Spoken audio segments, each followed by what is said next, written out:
Bismillahirrahmanirrahim. Assalamu alaikum. You are watching my YouTube channel 786 English Point and I'm Muhammad Shafiq. You can follow me on Twitter, Instagram, Facebook and even on WhatsApp. In today's video, Heart of the Darkness is a novel written by Joseph Conrad. It is included in MA English Part 2 paper number 3 of modern novel. And first of all, I would demonstrate and describe to you the meanings of Heart of Darkness, what it stands for. It has two meanings. Number one, it stands for the heart of white men. You know, the heart of white men is full of greed and lust. And you know very well, greed is curse. And if it is greed which is full in the heart of white men, so it is negative passion. So it means the heart of white men is full of moral darkness and spiritual emptiness. This is something, a small definition of heart of the darkness on the one side. And secondly, it stands for, heart of the darkness secondly stands for the darkness of Africa, of Congo, which is a place visited by Marlowe, hero of the story. So it is also stand for ignorance, backwardness, barbarism and savagery of Africa, which is still very backward in this modern era, which is an era of technology and advancement. So the question which we are going to start today is the significance of the title, Heart of the Darkness. So there are some words I tell you through which you can easily understand the significance of the title. That is it justified title? So I tell you some words. Number one is the word of darkness, very frequently used. Mysteriousness is very frequently used. Scenery, which is, painted in the story, is also very significant. Africa, then word of Congo, then impenetrable ways, then moral darkness, then we have stillness, then black natives, and the last one is spiritual emptiness. These are the two most important and significant obvious meanings of the heart of the darkness. So these words will help you to understand significance of the title of these questions. So before starting the questions, if students have any demand about the questions of MA English Part 1 or Part 2 or any assignment, if they demand, they can send me their, in comment, they can send me their opinion and demand in the comments box. I will definitely try to search a particular time to prepare the assignments and to upload them as soon as possible. So the last one is subscribe my channel. If you are new on my channel, like my video, share it, and send me your comments in comments box. It will definitely be responded. So let's start line by line, word by word, the most important question of Heart of the Darkness by Joseph Conrad, significance of the title. Significance of the title, Heart of the Darkness. The phrase Heart of the Darkness has been variously interpreted. ये जो नामुकम्मल सा जुमला phrase है heart of the darkness, इसको मुख्तलिफ़ तरीक़ों से तशरीह की गई है. लिटरली लफ्ज़ी तौर पर the title refers to the dark continent of Africa. ये उन्वान हवाला देता है उस अंधेरे बर आज़म अफ्रीका का, specially the territory of Congo, ख़ास तौर पर कांगो जो इलाका है अफ्रीका का. The phrase heart of the darkness means the innermost regions which was unexplored से मुराद है वो अंदरूनी इलाका जो अभी दरियाफ्त नहीं हुआ, and the inhabitants of which were still primitive, और जिसके बाशिंदे अभी भी कदीम दौर के बाशिंदे थे. The time when Conrad went there in 1890, 1890 में जब कॉनरेड वहाँ गया, the continent of Africa had not been fully explored, तो अफ्रीका का बर आज़म मुकम्मल तौर पर दरियाफ्त नहीं हुआ था.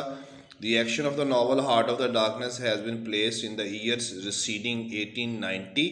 1890 से आगे की तरफ जो वक़्त है उसमें इसको रख के लिखा गया है. When Conrad himself went to Congo, जब कॉनरेड खुद गया Congo and the novel record Conrad's own experiences, और ये नावल रिकॉर्ड करता है कॉनरेड के अपने तजर्बात वहाँ जाने के। The events at the beginning of the novel and the events at the close of the novel, novel के इब्तदा में जो वाक़यात हैं और आखिर पर जो वाक़यात हैं, certainly occur outside the dark continent of Africa, यकीनन अकर वाक़ होते हैं अफ्रीका अंधेरे बर आज़म से बाहर।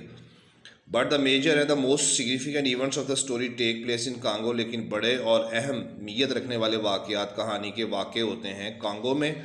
The most important portion of the novel deals with the white man called mister Kurtz, यानी अहम हिस्सा नावल का पेश करता है गोरे आदमी को, mister Kurtz, who falls under the influence of savages, जो अफ्रीका के वहशी दरिंदों के असर तले आ जाता है, लिविंग इन कांगो, कांगो में रहते हुए।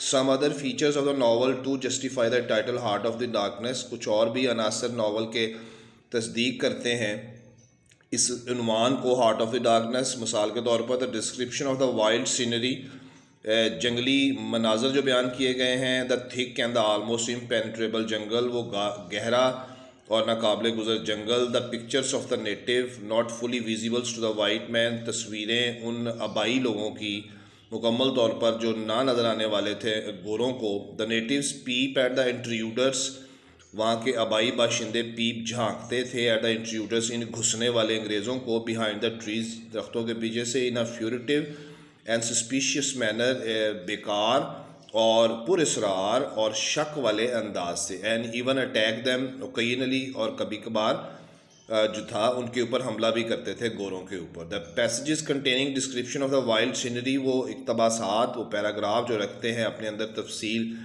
जंगली मनाजर की, आर द मोस्ट स्ट्राइकिंग, वो बड़े मुतासर करने वाले हैं। At one point in the novel में एक जगह पर Marlow says that sailing up the river Congo, के ऊपर सफ़र करना Congo, was like travelling back to the earliest beginning of the world, ऐसे ही था जैसे सफ़र करना हो वापसी की तरफ, इब्तदाई दौर की तरफ दुनिया के। व्हेन वेजिटेशन राउटेड, जब सब्जियां गल जाती थीं, सड़ जाती थीं ज़मीन पर, and the big trees were kings, और बड़े बड़े दरख्तों को लोग बादशाह समझते थे। Then he refers to the great silence of the impenetrable forest, फिर वो हवाला देता है उस अजीम खामोश नाकाबिल गुजर जंगलों का। Where the air was warm thick, जहाँ हवा गर्म और गाढ़ी थी, हैवी वजनी थी, एंड स्लगिश और सुस्त थी। He perceives no joy in the brilliance of the sunshine, Marlow जो था वो महसूस करता है, कोई भी मार्लो खुशी महसूस नहीं करता हत्ता कि सूरज की चमक के अंदर भी, इन दैट पर्टिकुलर रीजन, उस ख़ास इलाके में। One could loose one's way on that river, कोई भी शख्स अपना रास्ता उस दरिया पर खो सकता था। One might lose one's way in a desert, जैसे कि कोई आदमी रेगिस्तान में अपना सफ़र या रास्ता खो देता है। The stillness was not the stillness of peace, खामोशी कांगो के अंदर मार्लो को ऐसे लगी कि जैसे वो खामोशी सुकून की खामोशी नहीं थी। It was the stillness of the relentless force, ये एक बेरहम ताकत और क़ुव्वत की खामोशी थी। Brooding over some mysterious purpose, जो कि गौर फ़िक्र, ब्रूडिंग ओवर गौर फ़िक्र कर रही हो किसी पुरस्रार मकसद के लिए। So the description of this kind certainly conveys the heart of darkness, तो इस तरह की तफसील जो है वो यकीनन वाज़े करती है अंधेरे का दिल। Similarly Marlow tells that the night came suddenly, कि अचानक रात आ जाती थी, and seems to strike him blind, और ऐसे लगता था जैसे वो उसको अंधा कर देगी। व्हेन द सन रोजेस, जब सूरज निकलता था, there was a white fog, सफ़ेद धुंध थी, वेरी वार्म एंड डैम्प, बहुत गर्म और नमी वाली, and more blinding than the night, इतनी अंधा कर देने वाली सॉरी जैसे कि रात होती है। लिटिल लेटर, तो थोड़ी देर बाद, the fog lifted as a shutter lifted, और धुंध ऐसे उठ जाती थी जैसे कि दुकानों के शटर उठ जाते हैं। The extreme kind of barbarism, हैवानियत की इंतहा दर्जे की किस्म ऑफ द नेटिव्स, उन आबाई लोगों की, रेन फोर्सेस तकवीयत देती है, द इफेक्ट एंड इंटेंसिफाइज, असर को और शिद्दत देती है, the atmosphere of mystery and fear, उस पुरस्रार माहौल को और खौफ को। Thus we are in the midst of darkness, और हमें महसूस होता है कि हम अंधेरे के दिल में हैं। ऑन वन ओकेजन, एक मौके पर, the native seeing Marlow steamer sailing in the river, एक मौके पर जो आबाई बशिंदे हैं वो देखते हैं मार्लो की कश्ती को सफ़र करते हुए दरिया में। Launch and attack upon him, उसके ऊपर एक हमला कर देते हैं। On this occasion Marlow hears muffled rattles, उसके बाद मार्लो सुनता है एक दबी हुई आवाज़, then a very loud cry like a clamour, और फिर एक बहुत ऊंची आवाज़ जैसे कि घड़ियाल की होती है, क्लैमर घड़ियाल को कहते हैं। It gives rise to a feeling of terror in the hearts of all the white man. इससे सफ़ेद गोरों के दिलों में खौफ पैदा हो जाता है। And instantly Marlow finds a countless number of arrows flying about, और मार्लो पा लेता है लातादाद तीरों को उड़ते हुए अबाउट द स्टीमर, अपनी कश्ती के गिर्द, killing the helmsman of the steamer, और स्टीमर के लोगों को मारते हुए। द वाइट मैन रिटेलिएट्स, और फिर ये गोरे भी रिटेलिएट दोबारा हमला करते हैं बाय फायरिंग देयर राइफल्स के ज़रिए। But it is not the attack which creates the effect of darkness, लेकिन ये अंधेरे का असर पैदा करने वाला हमला नहीं था। Rather it is the backwardness, बल्कि ये पासमानदगी थी। The ignorance of the natives, आबाई लोगों की जहालत थी, विच क्रिएट दैट इफेक्ट, जो ये असर पैदा कर रही थी। The natives have merely attack the steamer, और इन आबाई लोगों ने महज हमला किया था इस कश्ती के ऊपर मार्लो की जिस पे वो सफ़र कर रहा था, on the instructions from their supreme commander, अपने सुप्रीम कमांडर की हदायत पर। Mister Kurtz sum up the whole's sense of the barbarism, mister Kurtz नामी शख्स सम अप पेश करता था मुकम्मल सेंस रूह उस हैवानियत की, एंड द सवेजरी, और उस वहशियानापन की, ऑफ द नेटिव्स, आबाई लोगों की, इन हिम, उनके अंदर। Instead of civilising the natives, बजाय इन आबाई बशिंदों को जो जाहल और पसमानदा थे उनको महजब बनाने की बजाय, mister Kurtz has himself become a barbarian, वो ख़ुद भी हैवान बन चुका था। He begins to identify himself with the savages, वो हैवानों के साथ खुद को तस्वर करता है, शनाख्त करता है। Participates in their customs and ceremonies, और उनके रवाजों और उनकी सेरेमनीज़ में, तकरीबात में शामिल होता है। He has been presiding over midnight dances, mister Kurtz presiding over, सदारत करता रहा है आधी रात के वक्त होने वाले इन काले लोगों के डांसेस की, which always and with unspeakable rights, जो कि ख़त्म होते थे ना बोले जाने वाली रस्मों के साथ। ये बड़ा इंपॉर्टेंट वर्ड है, अनस्पीकेबल राइट्स, यानी इंतहाई वहशियाना और दरिंदगी के लम्हात, इसका मतलब है। In Marlow's opinion, mister Kurtz has indeed taken a high place among the devils of the land, Marlow की राय में मिस्टर कर्ट्स जो था वो यकीनन टेकन अ हाई प्लेस, ऊंची जगह ले चुका था इन शैतानों के दरमियान, उस जगह के।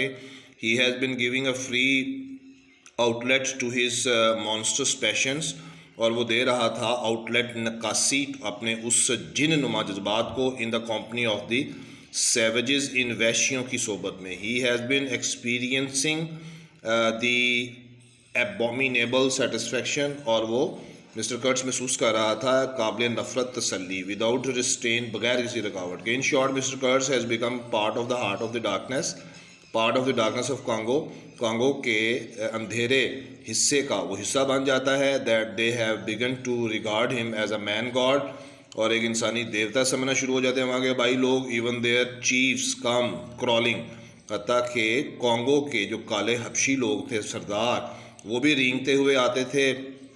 पे their homage to him, mister Kurtz को होमेज, अकीदत, पे अदा करने के लिए, उसको उसके आगे अकीदत का इजहार करने के लिए। The phrase heart of the darkness has yet another symbolic level of meaning, इस नामुकम्मल जुमले हार्ट ऑफ डार्कनेस का एक और भी अलामती सतह पर मानी है। Marlow's exploration of the dark country is also an exploration of the depth of his own mind, Marlow की सियाहत, उस अंधेरे मुल्क को की सियाहत करना, is also an exploration of depth of his, अपने दिमाग की गहराइयों की भी सियाहत के मुतरादफ था। और दिस सोल, और अपनी रूह की। The human mind is also like a dark continent, इंसानी दिमाग भी एक अंधेरे बर आज़म की तरह है। The exploration of this dark continent is perhaps even more difficult than the exploration of a dark country like Congo. This सियाहत करना, इंसानी दिमाग भी एक अंधेरे बर आज़म की तरह से है, और सियाहत करना इस अंधेरे बर आज़म की, यानी दिमाग की, परहैप्स ये शायद ज़्यादा मुश्किल है बजाय उस सियाहत के जो कि इस अंधेरे मुल्क की थी, कांगो की। दस हार्ट ऑफ द डार्कनेस में आल्सो भी created as a journey by the Marlow, heart of the darkness में पेश किया गया है मार्लो का सफ़र into his own subconscious mind, अपने दिमाग के पिछले हिस्से की तरफ सफ़र, और इनटू द सबकॉन्शियस, और उससे भी पिछले हिस्से की तरफ, एंड ऑल मैनकाइंड, और तमाम इंसानों के दिमागों के पिछले हिस्सों की तरफ। Marlowe's journey into Congo is metaphorically इशारे के तौर पर मार्लो का कांगो में सफ़र साइकोलॉजिकल नफ्सियाती भी है और एंथ्रोपोलॉजिकल माशरती भी है, सफ़र है। Heart of the darkness is symbolically a profound spiritual change in the wiser. Heart of the darkness अलामती तौर पर एक प्रोफाउंड, बड़ी इल्म वाली और आलम फाजल रूहानी तब्दीली है सफ़र करने वाले के दिमाग में, wiser. Marlow says that he had been able to arrive at the farthest point of navigation. Marlow कहता है कि वो पहुंच चुका था, आमद हो चुकी थी उसकी दूर दराज नुक्ते पर ऑफ नेविगेशन, सफ़र के, and the culminating point of experience, और एक उसके दिमाग को, रूह को रोशन कर देने वाला नुक्ता तजर्बात का भी इसमें शामिल था। There are many passages in which Marlow gives us glimpses of his own mind. बहुत से इक़्तिबासात ऐसे हैं जिसमें मार्लो अपने दिमाग की झलकियाँ पेश करता है। At one point he tells that he has always hated and detested lies. एक मौके पर वो कहता है कि वो हमेशा नफरत करता रहा है झूठ से, because he has always found a taint of death, क्योंकि उसको एक धब्बा नज़र आता है मौत का, and a flavour of mortality lies in it, और झूठ के अंदर पाई जाने वाली लाफानियत। इन द सेम कॉन्टेक्स्ट, इसी इक़्तिबास में, Marlow also says that it is not possible for any man to convey others.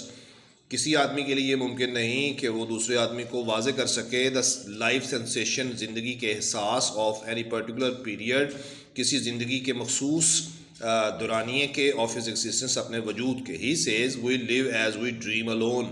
हम जिंदा रहते हैं जो हम अपना ख्वाब देखते हैं अकेले। At another point Marlow says that the mind of the man is capable of anything. इंसान का दिमाग किसी भी चीज़ की अहलियत रखता है, because everything is in it, क्योंकि हर चीज़ इसके अंदर है। एट अनदर पॉइंट, एक और नुक्ते पर, Marlow tells us of the effect on his mind, अपने दिमाग पर होने वाले असर के बारे में बताता है।